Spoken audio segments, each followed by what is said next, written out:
সংক্ষেপ হল সীমা লঙ্ঘনকারী ব্যবস্থা। কিসের সীমা লঙ্ঘনকারী ব্যবস্থা? আল্লাহ রাব্বুল আলামিন মানুষকে সর্বোত্তম সৃষ্টি হিসেবে সৃষ্টি করেছেন, জমিনে তার প্রতিনিধি বানিয়েছেন। তখন কিভাবে মানুষ দুনিয়া জীবনযাপন করবে?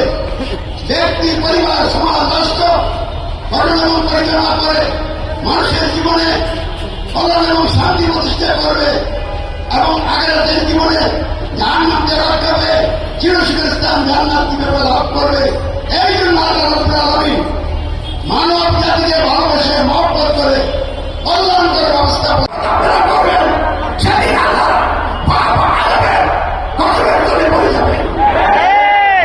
আপনারা মনে করবেন না ইসলামের বক্তব্য দিলে আল্লাহর গজব দিয়ে বাঁচতে পারবেন।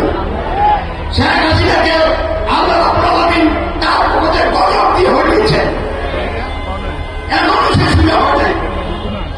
আমি তাকে বারবার দাওয়াত দিয়েছি ভিডিও বার্তার মাধ্যমে, চিঠির মাধ্যমে, যে আপনি গণতন্ত্র ত্যাগ করেন, ইসলাম গ্রহণ করেন, আল কোরআনকে সংবিধান হিসেবে গ্রহণ করে কোরআন দিয়ে রাষ্ট্র করার উদ্যোগ নেন। কিন্তু তিনি আমার কথা শোনেন না, উল্টা মানুষের উপরে অতিরিক্ত কর্তৃত্ববাদী নেতা হইয়া কর্তৃত্ববিহীন করার জন্য শোষণ, অত্যাচার, নির্যাতন চালিয়েছেন।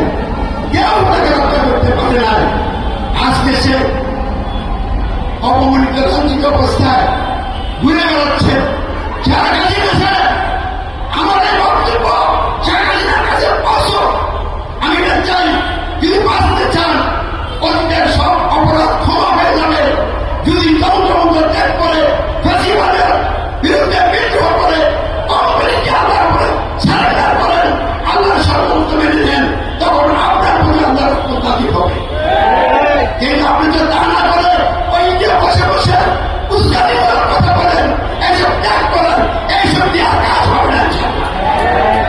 কিন্তু আজকে যারা দিনটার যাওয়া দুইটা দল বড় দল, এই দুই দল এক মতের না। বিএনপির মতে কজন লোক আর জামাত ইসলামের মতে কজন লোক? বিএনপির মতে কি ৮০ লোক লড়াই করবে, তাদের নেতৃত্ব মানবে? জামাতের কি ৩০% লোক দেশের মানুষ তাদের নেতৃত্ব মানবে? বঙ্গবন্ধু শেখ মুজিবুর রহমান ৯৫% লোক সাথে দিয়েও দেশ চালাইতে পারেন না। কারণ কি জানেন? বাংলাদেশে আল্লাহ ইসলাম কায়েম করবে, এই পরিকল্পনা আল্লাহ নিয়ে রেখেছে। সব নেতা নেত্রীদেরকে তাদের কর্মকাণ্ডের জন্য তাদেরকে আলাপ করে দিয়ে সাইজ করে দেশটাকে ইসলামের জন্য উন্মুক্ত করবে। তবে আর বাস্তবতা হল আজকের এই শাহবাগের পর জাদুঘরের সামনের রাস্তা, এখানে আমি যে কথাগুলি বলছি এই কথাগুলি বলার জন্য সম্পূর্ণভাবে অনুকূল পরিবেশ তৈরি করে দিয়েছেন আমাকে আমার মহান আল্লাহ। তাহলে গণতন্ত্র তাগুদি ব্যবস্থা। কেন তাগুদি ব্যবস্থা? গণতন্ত্রের মাধ্যমে আল্লাহ সার্বভৌমত্ব মালিকানা, এই বিষয়ের বাস্তবায়ন হচ্ছে ইসলামের তৃতীয় মৌলিক বিষয়। মানুষের সমাজ, রাষ্ট্র গঠন ও পরিচালনা সহ জীবনের সকল ক্ষেত্রে শর্তহীন আনুগত্য। আর যখন তাগুদি ব্যবস্থা দিয়ে মানুষকে পরিচালনা করবে, তারা হয়ে যাবে তাগুতের শিরোমণি। তাহলে তাগুদি ব্যবস্থা কি? তাগুদি ব্যবস্থা হল ইসলাম বিরোধী ব্যবস্থা।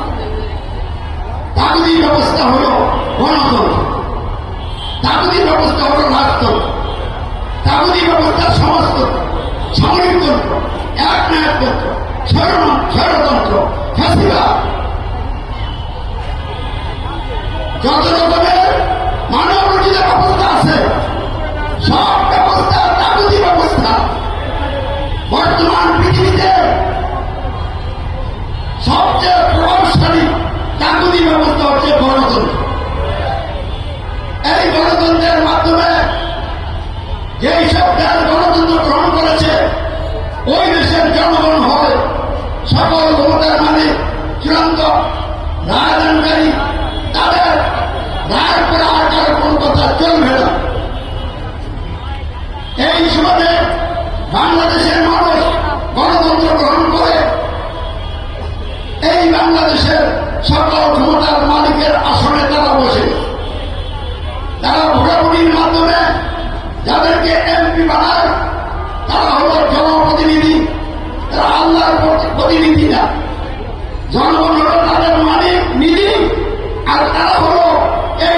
এই মালিকের প্রতিনিধি বলেন আলহামদুলিল্লাহ।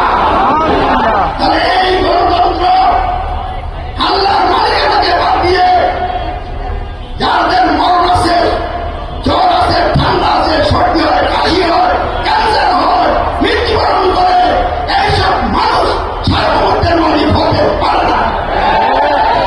বলবেন আমরা তো আকাশে আল্লাহকে সার্বভৌমত্বের মালিক মেনে নিয়েছি। আমি ওই জায়গার কথা বলছি না, আমি বলছি আমাদের এই সমাজ অর্থকরণ এবং পরিচালনায় আইন বিধানের জায়গায় আগে আপনারা চূড়ান্ত মালিক গ্রহণ করেছেন। আল্লাহকে কি চূড়ান্ত মালিক গ্রহণ করেছেন? অবশ্যই করেন নাই।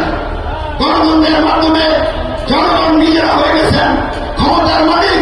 ফরাউন মিশর রাজ্যে ক্ষমতায় আসীন হয়ে যে কথা বলেছিল বাংলাদেশের মুসলিম পরিধানকারী লোকেরা সব হিন্দু বৌদ্ধ খ্রিস্টান সকলে সমান বড় হচ্ছেন জায়গায় গণতন্ত্রের মাধ্যমে জনগণ ক্ষমতার মালিক বলে সব কিছু ফেরাও হয়ে গেছে।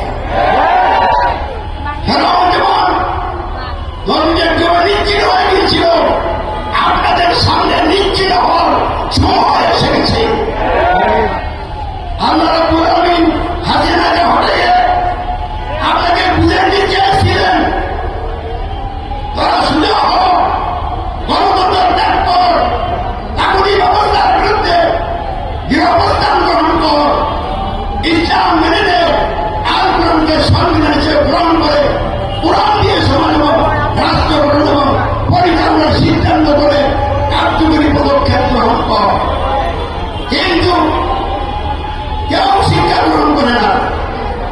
অত্যন্ত দুঃখের সাথে বলতে হচ্ছে এদেশের তথাকথিত ওলামায়ে কেরাম, এদেশের তথাকথিত ইসলামী দলগুলো এই হাসিনার পতন থেকেও তারা কেন গণতন্ত্র ত্যাগ করল না? তারা কেন গণতন্ত্রের বিরুদ্ধে রাজ করতে নামল না? তারা আল্লাহর কাছে সবচেয়ে বেশি অপরাধী হয়ে যাবে। যদি এই গণতন্ত্র দিয়ে ইসলামী দলগুলি ক্ষমতায় যায়, তাহলে তারাই তো সরকার গঠন করবে, এই দলের থেকে স্পিকার হবে। বন্ধুরা আমার, এই গণতন্ত্র দিনে নির্বাচন হলে যে সংবিধানে রাষ্ট্র চলছে, এই সংবিধান কি বাদ হয়ে কোরআন সংবিধান প্রতিষ্ঠা হবে? ইসলামী দলগুলি রাষ্ট্রীয় ক্ষমতায় গেলে, সরকার গ্রহণ করতে পারলে, তারা কি সংবিধান থেকে সাথে এক ধারা এই প্রজাতন্ত্রের সকল ক্ষমতার মালিক জনগণ এই ধারা বদলাইতে পারবেন? কারণ আপনারা তো এই ধারা নিয়ে ক্ষমতা গেছেন। এই ধারা যদি বদলাইতে না পারেন, ইসলাম হবে না। আপনারা তো আমেরিকাকে ভয় করেন, আপনারা তো পুলিশকে ভয় করেন, আইনকে ভয় করেন।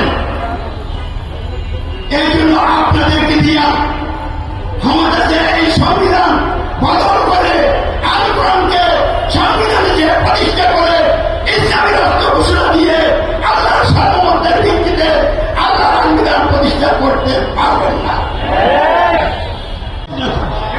বর্তমানে আমি সারা পৃথিবীর জন্য একমাত্র বৈধ নেতা।